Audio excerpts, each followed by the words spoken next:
Shalom Aleichem, on est dans Baba Metzia, page Samech Chet, et nous nous trouvons à la 4e ligne. Amar Ravashi. Amar Ravashi, Amrouli Sabé de Mata Martial, et je l'ai vu de l'habit de Mata Martial m'ont enseigné que Stam Mashkanta, Stam donner un terrain en gage à un prêteur, Ken, Shata, c'est pour une année. Maïnaf Kamina, qu'est-ce que ça change? Les I Achil le Shata, que si le prêteur a eu le temps d'utiliser le terrain pendant un an, alors à ce moment-là, l'emprunteur peut rembourser et reprendre le terrain en question. Sinon, l'homme il ne peut pas, si au milieu de l'année il veut se rétracter, il ne peut pas encore lui reprendre le terrain. Ravashi, Amroule Sabé de Mata Martia, aussi les gens, les vieux de Sabah Marta Martia, en notre zine, Mai Mashkanta, que veut dire le mot Mashkanta, que veut dire le gage, une garantie, des shkuna gabé, des shakuna bané, que le prêteur, que la personne qui a ça en gage, est comme habité dessus. Qui veut dire quoi habiter dessus? Le maïnaf kamina, à quoi ça sert? Le dina de var matzra. Dina de var matzra veut dire que lorsque je vends une maison, un terrain, il a d'abord priorité à mon voisin. Même qu'il y a d'autres acheteurs qui veulent donner le même prix, je donne d'abord priorité à mon voisin. Mais si maintenant j'ai mis en gage ce terrain à quelqu'un, maintenant, cette personne-là qui a pris ça en gage, qui a pris en mashkanta, lui, il est prioritaire sur mon voisin même. En d'autres termes, donc l'ordre, il est le prêteur, s'il a pris ce terrain-là en gage, le voisin, et après les autres personnes qui veulent les acheter. Amarava, l'itel cheta ke tarché papunae. L'alacha n'est pas comme le tarché papunae. C'est quoi tarché papunae? L'agma va expliquer assez par la suite. Et velo ke shtare machuznae. Et l'alacha n'est pas comme le shtarot qui s'écrivait en mochuznae, on verra comment c'est écrit. Velo ke chachire nershae. Et pas comme la chachirut. Chachirut, ça veut dire qu'on donnait un terrain et on recevait une somme fixe en considérant qu'il y a un bénéfice X et que la personne qui avait pris le terrain est obligée de payer une somme fixe par an pour l'utilisation du terrain. Donc maintenant, l'agma veut savoir qu'est-ce que c'est kaviachol, le tarché des papounaïs. Papounaïs en vérité c'est Rav Papa. Et le tarché c'est en vérité le prix que kaviachol demandait le Rav Papa sur la liqueur, l'alcool qu'il créait. Maintenant il faisait de l'alcool, et cet alcool-là, il le préparait au mois Tishrei. Il y avait un prix de Tishrei, X, et le prix de Nissan c'est X plus 1, X plus Y. Donc plus cher. Et lui, il prêtait donc, cet alcool-là aux gens au mois de Tishrei dans le but qu'il leur paye en Nissan. Et donc il prenait l'argent de Nissan. Et c'est ça que la Gemara dit. C'est quoi Terché de Papounae, qui est Terché de Rav Papa, comme l'alcool de Rav Papa, et donc cet alcool de Rav Papa, il considérait que pour lui ce n'est pas ribit. Parce que je te le donne maintenant, un prix qui est maintenant 100 shekels, mais en vérité tu vas me payer 150 shekels, le prix qu'il faut payer au mois de Nissan, quand en Nissan tu auras l'argent. Maintenant, pourquoi il considérait que pour lui c'était pas ribit, lui Rav Papa, il n'est pas comme lui, parce que tout simplement, il considérait que son alcool était de bonne qualité, et que même s'il allait le garder, il pourrait le vendre au mois de Nissan. Donc pour lui, le vendre maintenant, c'est rien que de faire une tova aux gens. Et faire cette tova aux gens, donc il demandait le prix de Nissan, Milechatrila. Maintenant, c'est quoi Shtare Mechuznae? C'est quoi ce tir de Shtarot là? De quoi on parle ici, le Shtarot qui était dans la vie de Mechouza? Et là, c'est que lorsque les gens de Mechouza, ils achetaient une schora, ils achetaient de la marchandise. Après avoir acheté cette marchandise-là, il a prêté à des vendeurs. Maintenant, il marquait dans le contrat les akfele, les revacha à karma. C'est quoi? Si la marchandise a coûté 100 shekels, maintenant on évalue que tu vas faire un bénéfice de 50%, donc la marchandise va valoir 150 shekels. Donc on te demande de payer 150 shekels. Et il marquait dès le départ que Kaviachol, il part du principe que tu vas faire un bénéfice de 50%. C'est mes akfele revacha à karma. Les kadvel et beshtara, et il écrivait ça dans le shtarchov. Il n'y avait pas là le prix de revient, le prix de la marchandise. Le prix de la marchandise plus le bénéfice tout de suite. Et pourquoi l'alacha n'est pas comme lui? Miyemar, David Achi, qui me dit qu'il va pouvoir faire du bénéfice. Vechiatou le kame, meheman, et que quand c'est Chakel qui va faire du bénéfice. Amar le Mar, Baramimar, Mar le fils d'Amimar, il a dit à Ravashi, Abba, et vas-y pourtant, Ravashi, Kaviachol, mon père. Donc Amimar, le père du fils, il disait, Et donc ce fils-là, il disait à Ravashi, voici mon père Amimar, d'accord, Avidachi, il faisait comme ça, qu'il achetait de la marchandise. Il donnait à des vendeurs, et il leur écrivait dans le star, vous allez faire 20% de bénéfice, donc vous me payerez tant et tant sur la marchandise. Donc il incluait déjà le bénéfice avant qu'ils aient vendu. Avidachi. La réponse à tous les kamé, à tous les kamé, et quand il venait et qu'après il lui disait sache qu'on n'a pas fait de bénéfice là-dessus, il y croyait. Et c'est pour cela que Kavechol il voulait permettre de faire de cette manière-là. Amarlé lui a répondu, donc tu vois que mon père il faisait comme ça. Amarlé Atinach, Echa, Da'atel et Adel et d'idée, que quand ça venait vers lui, donc il pouvait effectivement, et tant que il était vivant, il pouvait faire cette condition. Pourquoi? Parce qu'Amimar c'est quelqu'un de Yachar et qui croyait les gens. Mais Ishachib, mais si ton père il meurt, Benafaj Tarakame Yatme, que ce shtar là il tombe dans les mains des Yotomim, que les Yotomim voient qu'un tel leur doit 150 shekels, au lieu de 100 shekels, 150 shekels. Avec, et donc, qu'est-ce qu'elle dit? Bah, dès qu'ils vont réclamer les 150 shekels, on ne peut pas savoir qu'en fin de compte, le père il leur faisait confiance, que s'il leur disait qu'il n'a pas fait de bénéfice, il leur demandait pas de l'argent.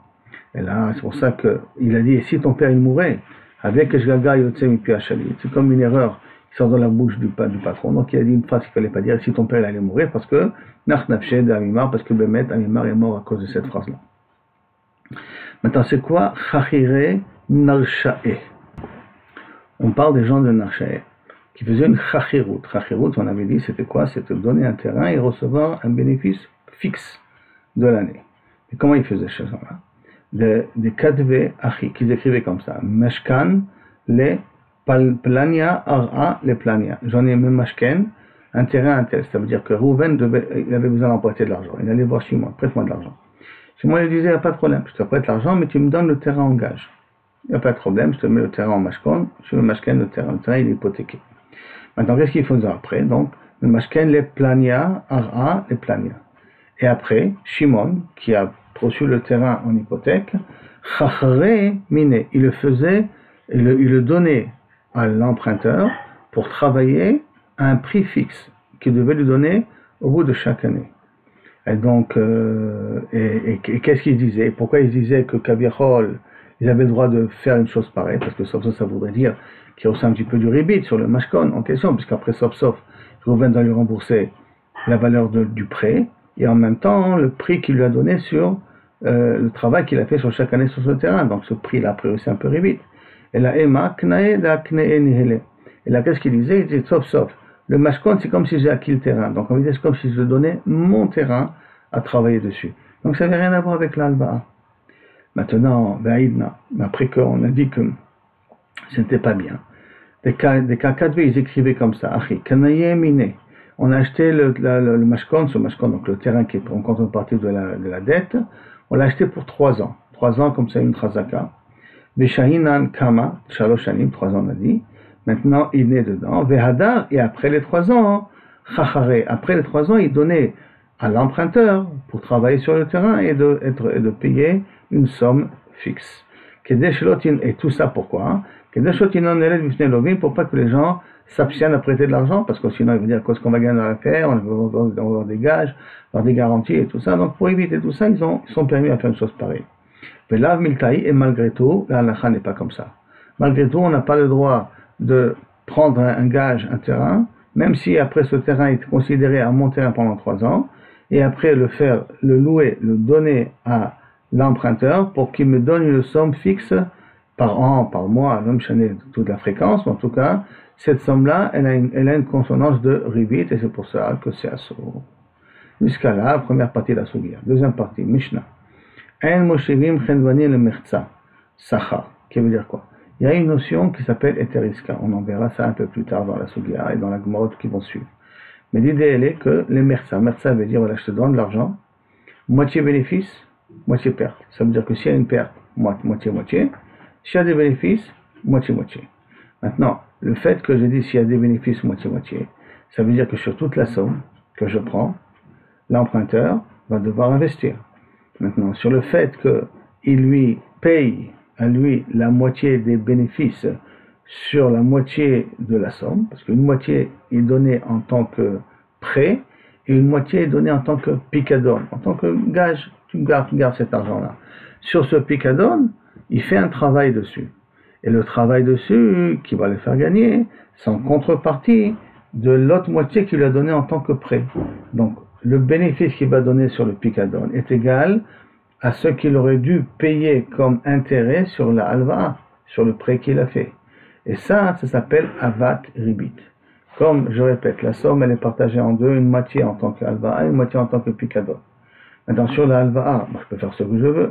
Sur le picadone, je vais lui donner en gage. Mais quand on a fait moitié-moitié de bénéfice, donc ça voudrait dire que le bénéfice que je vais pouvoir faire sur la totalité, bien entendu, d'accord, sur la moitié du picadone, je vais le donner à celui qui m'a donné l'argent. Donc en fin de compte, je lui paye sur la halva qui m'a donné, qui est l'autre moitié de l'argent que j'ai reçu. C'est pour cela que on ne donne pas à un épicier les merza. Je lui donne la marchandise, et la moitié de bénéfice. Sacha. Velo iten maot likach mahem peot. Je peux pas donner à quelqu'un de l'argent, une somme d'argent, $100,000, va acheter la marchandise et va la vendre. Les merza et moitié de bénéfice. Sacha.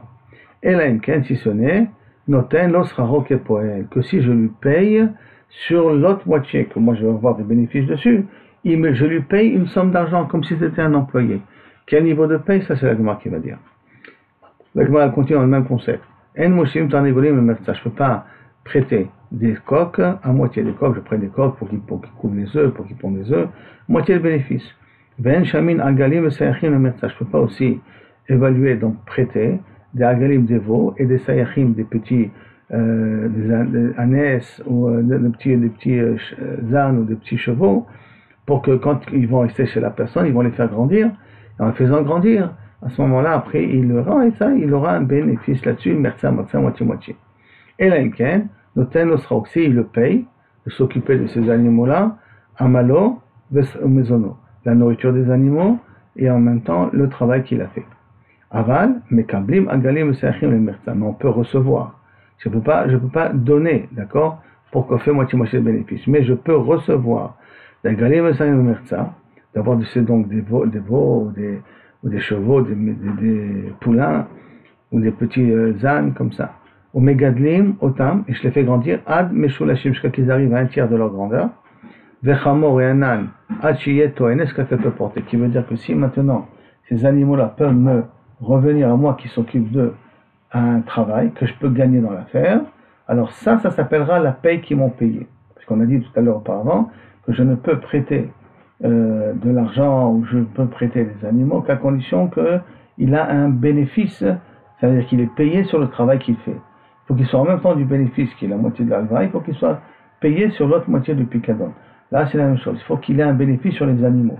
S'il a un bénéfice sur les animaux, alors il n'y a pas de problème. Et c'est quoi ce bénéfice? Que s'ils ont grandi jusqu'à un tiers, il peut les utiliser pour labourer, l'âne il peut les utiliser pour mettre une charge dessus, et c'est ça qui va s'appeler la paye qu'il a reçue.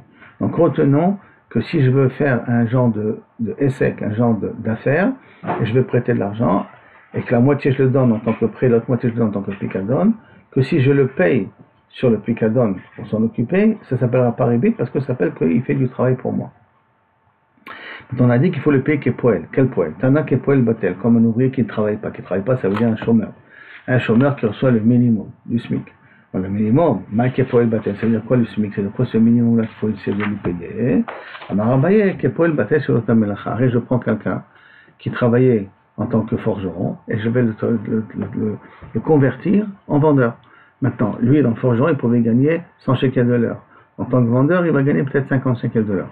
Maintenant, en tant que forgeron, combien il est prêt à recevoir pour ne pas travailler forgeron? On va dire qu'il est prêt à recevoir 60 shekels de l'heure et il ne travaille pas forgeron. Mais c'est ces 60 shekels de l'heure que je dois le faire payer quand je vais l'utiliser comme épicier. Ça veut dire batel b'otam melacha. B'otam melacha, des batel miné qui s'arrêtent au travail. Maintenant, qu'est-ce qui se trouve dans la Mishnah? On a parlé de deux cas. On a parlé du cas de l'épicier. On a parlé du cas où j'ai donné de l'argent pour investir, pour acheter de la marchandise et la vendre. Et donc, la Gemara dit et j'ai besoin de deux cas dans la Mishnah. Si là tu vas remarquer que le cas de Chenvani, j'aurais dit Chenvani ou de Sagel qui est Poel Batel. Dans le Chenvani, dans le l'épicier, ça lui suffit une paye comme Poel Batel du travail qu'il a l'habitude de faire. Mais Shum de l'on affiche parce qu'il n'a pas beaucoup d'investissement. La marchandise, il doit vendre dans le magasin. Donc ça lui suffit pour le battre. Mais aval, ma'ot, si je donne de l'argent, les carvins peuvent pour acheter de la marchandise, et nafish ticha, que Kaviachol, il faut beaucoup plus d'investissement.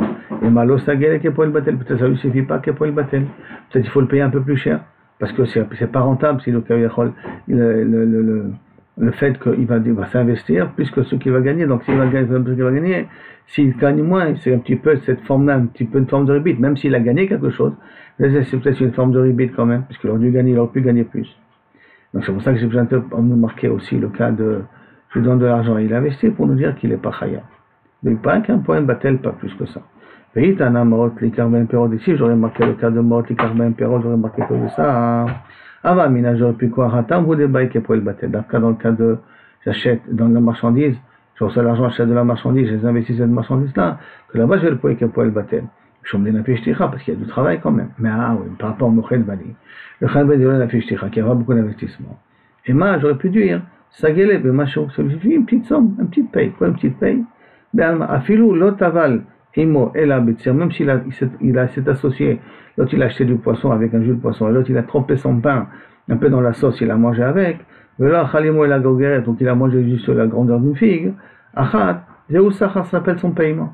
Ça s'appelle qu'il a été payé. Même si le bénéfice il est minimum, ça s'appelle qu'il a été payé. Et c'est pour cela que Tricha, j'ai besoin de te parler aussi du cas de Chenvani, pour te dire que non, il faut qu'il soit payé comme le travail qu'il aurait pu faire auparavant. Maintenant, il y a un siman, un kama izet, un égolet, malim siman, c'est des simanim, tout ça. Maintenant, dans le Rabbanan, il y a marqué dans le Braïta, kama uscharo, combien il faut payer celui qui reçoit l'argent pour qu'il s'investisse sur le picadon et pour que ça s'appelle paribit. Qu'on a dit scharo batel, mais là on va voir une machloket. Alors, première réponse, scharo, ben beroubé, ben mouat, kama hu scharo, ben beroubé, ben mouat. Il n'y a pas de différence quel type de travail il faisait. Qu'on se met d'accord sur la somme. On se met d'accord, je te paye 100 shekels pour le travail que tu vas faire pour investir mon argent. C'est 100 shekels, ça suffit. Même que normalement, c'est quelqu'un qui travaillait en tant que médecin, qui gagnait beaucoup plus de l'heure. C'est pas grave. Sur la somme qu'on s'est mis d'accord, c'est cette somme-là qu'il doit lui payer, et comme ça, on évite le ribit. Rabbi Yehuda Omer, ça c'est pas de Rabbi, mais Rabbi Yehuda Omer, afilo tavalimo, même s'il a trompé avec lui, et la betsir, hein, dans du jus de poisson, velo achalimo, et la gogrette, il a mangé avec une seule figue, ça suffit, donc c'est le minimum possible. Zéoustrao, ça paye. Et Rabbi Shimon Bar Yochai Omer, noten lo srao mushlam. Rabbi Shimon Bar Yochai dit, mon petit, il doit lui payer la totalité. Quoi la totale? Quel sachar batel? Quel travail il faisait avant? Et par rapport à ce travail qu'il faisait avant, tu dois lui payer combien il est prêt pour ne pas travailler. C'est cette somme-là que tu dois lui donner. Donc Rabbi Shimon, sur ça, il est mahmir. Tanou Rabbanan. Donc à ce moment-là, on amène une autre braïta. En shamim, lo etaizim, lo etarichim, on tanakama. On ne peut pas ni donner les chèvres, ni donner les moutons. Mais là, kol davar chez Eno, c'est toute chose qui ne produit pas. Le ochel, mais qui consomme, les merza. Donc par exemple, un mouton qui ne produit pas, je ne peux pas le donner à 50% de bénéfice si je ne le paye pas, bien entendu, sur le travail qu'il fait. Rabbi Yossi et Rabbi Omer, on peut évaluer les chèvres, parce qu'on peut prendre son lait. Les moutons, parce qu'on peut tondre la laine. Et que des fois, quand ils passent par des fleuves, il y a de la laine qui tombe, et cette laine revient au berger. Au mortot, et s'ils passent par des ronds, c'est que la laine se déchire de leur peau, mais que ça appartient ça au berger. De même, je peux donner le poulet, le coq, le poulet plutôt, le poulet, parce qu'elle produit quelque chose. Ça, c'est la svara de Rabbi Yossi ben Rabbi Yehuda. Rabbi Yehuda, c'est le même Rabbi Yehuda qu'on a vu auparavant. Hein. C'est le père, donc ça, c'est le fils du père. Attends, Vetanakama, la Gemara ne comprend pas. D'après Tanakama, tu veux dire que bien que je peux avoir du bénéfice du lait de la chèvre, ça ne s'appelle pas qu'il a été payé dessus. Avec Tanakama, Giza, la tonte de la laine, Vechalav, l'osapat, le sacha, Amlo, l'umizono, c'est pas suffisant pour combler son travail et la nourriture que doit recevoir l'animal, mais c'est amplement suffisant. C'est comme ça qu'un animal est plus bénéfique, parce que on prend sa laine et son lait, il vaut plus cher que son investissement qu'on met dessus. Alors, je répond non. Sur ça, tu es d'accord. Ça peut être payé même pour Tanakama, et donc il n'y a pas un problème de ribit là-dessus. Si l'ouvrier, il va prendre la laine ou il va prendre le lait en question. Qui pligue, sur quoi on est en marloquette, bénissoube, sur les restes de laine, des toutare, tous ceux qui pendent comme ça. Tanakama, savar, Rabbi Shimon, Tanakama, il pense qu'un Shimon d'Amar noten lo sachar mushlam. Il faut que tu le payes un paye normal. Donc, une petite quantité comme ça de laine, c'est pas suffisant. La laine qui coule dans l'eau, quoi. Ou la laine qui ronce, ou la laine qui se trouve, d'après notre explication au niveau des jambes, qu'on a l'habitude de raser parce qu'il se salit tout le temps avec les excréments. Donc, cette laine-là, on vient, il la prend, et que le berger, il la prend pour lui. Alors ça s'appelle pas un sachar.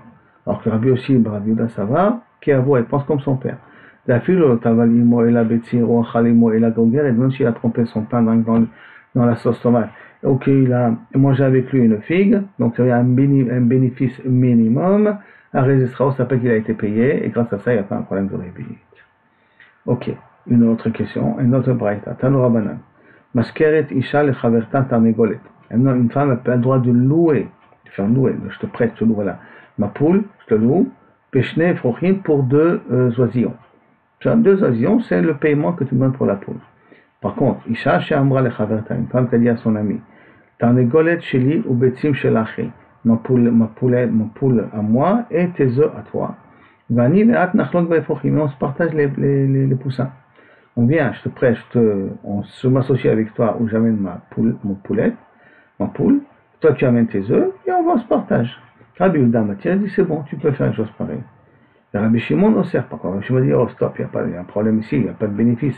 Enfin, elle s'est fait associer avec lui. C'est comme si elle a prêté la poule, il n'a pas loué la poule, elle lui a prêté la poule, et après elle vient, elle se partage moitié-moitié sur les bénéfices sans avoir reçu une masquerade dessus. Donc Rabbi Shimon, on comprend qu'il interdit, mais Rabbi Yehuda m'attire, Rabbi Shimon no sert, Rabbi Yehuda lo bae sachar amalo mizono, on a dit que le minimum, il faut que je reçois un bénéfice sur le travail, ça veut dire que moi qui reçois la poule, pour pas que ça soit ribit, il faut que celui qui m'a donné la poule me paye une somme de m'avoir occupé de la poule et de sa nourriture qu'il doit, comme ça arrive dans la Mishnah.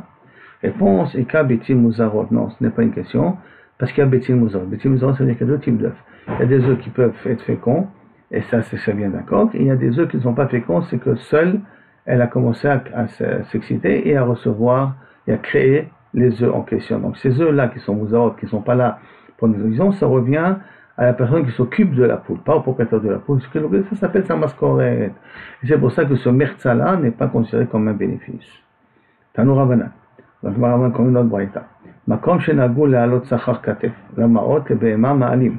Si on est dans une ville qu'on a l'habitude de payer le berger ou celui qui va s'occuper des animaux, de payer la charge de porter sur l'animal sur ses épaules. Des fois il faut le porter sur les épaules, il faut le payer là-dessus. Il faut le payer, malil katef, le behema ma'alim. Il faut faire comme l'endroit en question. Rabbi Shimon ben Gamliel Omer, par contre, Shamin Egel Imimo. Si je donne à un propriétaire de s'occuper de la vache avec du veau, le Siach Imimo ou de l'âne avec sa mère, d'accord, avec l'ânesse, même si on est dans un endroit qu'on a l'habitude de faire payer aussi un frais, une somme spéciale pour l'effort qu'il fait de porter, ici c'est différent les maot. Même comme là c'est différent. Pourquoi c'est différent? Parce qu'on considère que le veau, dès qu'il va voir le petit, le veau il va marcher, la vache elle va le suivre, donc elle n'aura pas trop besoin de le porter sur les épaules. Donc ça s'appelle qu'il a un bénéfice là-dessus. La Gemara demande un bénéfice. Le Rashba, il n'a pas besoin qu'il y ait au moins une petite paye qui est égale à quelque chose à son investissement sur ces animaux-là jusqu'à qu'ils grandissent. Alors réponse, la Gemara oui, il peut prendre avec lui les excréments. Attends, il peut prendre les excréments, ça veut dire qu'il a un minimum de bénéfices, comme a dit Rabbi Yehuda. Le Rashba, il est d'accord avec Rabbi Yehuda, mais Tanakama, que lui il considère que non. Pourquoi? Il dit Gilalim mafkourim mafkir lehu. Et Galim il est mafkir otam, comme il est mafkir otam. Donc à ce moment-là, ça n'a pas de valeur, comme ça n'a pas de valeur, même si je les acquiers, c'est pas qu'il m'a payé là-dessus, je les prends du FK. Donc j'ai pas reçu une paye du propriétaire de ces animaux-là, c'est pour ça que il y a un chachash ribit si on fait moitié-moitié sur les bénéfices. Maron Ahmad, Ramha il dit Alacha qui Rabbi Yehuda. Premièrement, Alacha est comme Rabbi Yehuda qu'on a dit avant, un minimum, une paye minimum c'est suffisant. Alacha qui Rabbi aussi. Et Alacha est comme Rabbi aussi, que si je te donne des animaux et que dans ces animaux-là j'ai un minimum de bénéfices qui sont les poils qui ont coulé ou les poils qui sont dans le fleuve ou les poils qu'on arrache au niveau des jambes et ainsi de suite, que ça s'appelle que tu as été payé, comme son père bien entendu, et qu'il a été payé et donc ça s'appelle pas qu'il rébite. Et Alacha qui Rabbi Shimon ben Gamliel, que si je vends la vache, je dois garder la vache avec le veau, j'ai pas besoin de lui payer le mechir du katef, même dans un endroit où on a l'habitude de payer les personnes qui portent. Jusqu'à là, première partie. Maintenant, il y a une histoire avec les Bnei Rav Ilish. Ilish est un Chacham, comme on verra, qui avait l'habitude, qui a écrit à des investisseurs un shtar, Merza Efsed et Merza Revach. Et il n'a pas écrit dans le shtar qu'il a reçu une paye pour s'occuper de la moitié qui est Picadon. Moitié Alva, moitié qui est Picadon, il n'a pas reçu dessus. Donc, Bnei Ravilach, les enfants de Ravilach, Nafak Alayou Harishtara, un shtar leur est tombé entre les mains. Avec Tivbe qui avait marqué dans le shtar, Palga Be'agar, la moitié c'est un prêt, ou Palga Be'efsed, Palga, la moitié de bénéfice, la moitié de perte. Ça veut dire qu'on a, comme expliqué maintenant, la moitié c'est Beki Alva et la moitié c'est Be Picadon, et on fait moitié-moitié dans les pertes et moitié-moitié dans les bénéfices. Mais je répète, il n'avait pas marqué là-bas que le Elish, il recevait une paye sur le travail qu'il faisait pour investir l'argent sur le Picadon. Alors Rama et donc sont venus devant Rava, parce que les enfants ne voulaient pas payer, et le Balaba il dit non, je dois recevoir mes bénéfices qu'il y a sur cet investissement. Rama Rava, Rabbi Gavra Raba, c'est quelqu'un de Chachov, voilà, c'est un Tamil Chacham. Il saura les nicher lo et que Minastam, quand il a écrit le shtar, il n'a pas écrit dans un but parce que le prêteur est ouvert sur le dîme de Ribit. Là, une petite parenthèse, comme c'est Avak Ribit, ici c'est pas Ribit normal, c'est pas Ribit qui ça, c'est Avak Ribit. Alors à ce moment-là, on voit d'ici que le problème dans un Avak Ribit comme ça de Iska, moitié Alva, moitié Efsed, le problème il est sur le prêteur, pas sur l'emprunteur. Déjà, le fait que le lové il est Chayab, que l'emprunteur est rêve, c'est un chidouche. Donc, Enbo el chidoucho. C'est d'Afka quand c'est une Alva Medouyaket, avec un Ribit Medouya, que lorsqu'il paye, fixe et clair, alors là, à ce moment-là, il y a un problème au niveau de l'emprunteur aussi. Mais là, comme c'est un genre de Iska, donc c'est un Avak Ribit, donc c'est l'Avak Ribit, l'emprunteur n'est pas ouvert, c'est un que le prêteur. Donc il dit, c'est Badek Ilish, il a tout fait pour que le prêteur ne soit pas ouvert. Et il saura l'inchel, ça fait. Donc il ne fait pas que Kabechol, il a fait une erreur. Donc maintenant il faut expliquer comment marche le shtar, puisqu'après il n'a pas marqué là-bas dans le shtar qu'il a reçu une mascorette sur le travail qu'il a fait d'investir le picador. Et la manapshach. Et là il faudrait dire que ce langage qui est marqué dans le shtar veut dire qu'à Ilish, il a laissé la possibilité de choisir. Ipalga Be'agar, est-ce qu'il veut que la moitié vienne en tant que bénéfice? Ça veut dire qu'on partage moitié-moitié dans les bénéfices. C'est ça que ça veut dire. Si je dis moitié-moitié dans les bénéfices, alors ça veut dire que très tilta befsed. Ça veut dire que l'investisseur prend sur lui les 2/3 de perte. Qui veut dire que si je décide que c'est moitié-moitié dans les bénéfices, pas moitié-moitié dans les pertes, moitié-moitié dans les bénéfices, alors bon, s'il y a des bénéfices, moitié-moitié, il n'y a pas de problème. Mais s'il n'y a pas de bénéfices, comme c'est moitié-moitié sur les bénéfices, ça veut dire que je considère que la partie de Alva'a, par la partie du Picadon, la partie de Alva'a, elle est un tiers. Pourquoi elle est un tiers? C'est comme si tu as pris, toi l'investisseur, 2/3 de Picadon et 1/3 de Alva'a. Sur la Alva'a, bien entendu, bon, s'il y a pas, il y a une perte, j'assume mon tiers à moi, mais s'il y a une perte, tu assumes toi les 2/3, parce que j'ai décidé que je vais sur moitié-moitié de bénéfices sur le bénéfice, donc c'est sur la Alva'a en question. Et pourquoi ce n'est pas un problème de rébit? Parce qu'on va considérer le fait que, justement, que s'il gagne, il prend la moitié, mais s'il perd, il ne perd que le tiers. C'est ça s'appelle la paye qu'il a reçue sur l'investissement du Picadon. Ou qu'il peut décider, il palga BF7. Je ne veux pas regarder le bénéfice du moitié-moitié de F7. Qui veut dire quoi, moitié-moitié de F7? Très tilté BAGA, 2/3 de bénéfice et 1/3 de F7. C'est-à-dire que je dis moitié-moitié de F7.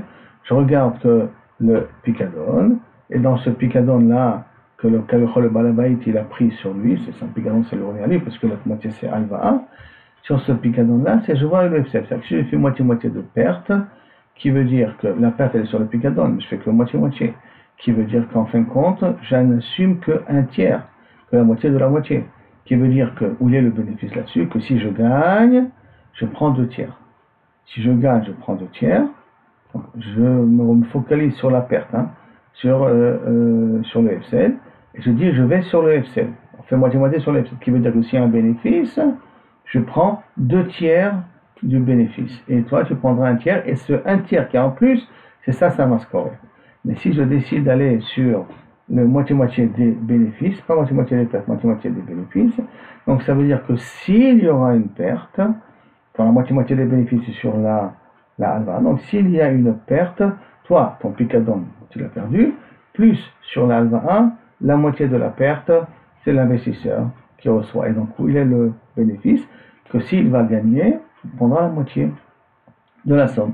Au niveau de la perte, il perd que le tiers, et au niveau du gain, il gagne la moitié. Et cette différence-là, c'est ça qui fait la mascorette qu'il a reçue.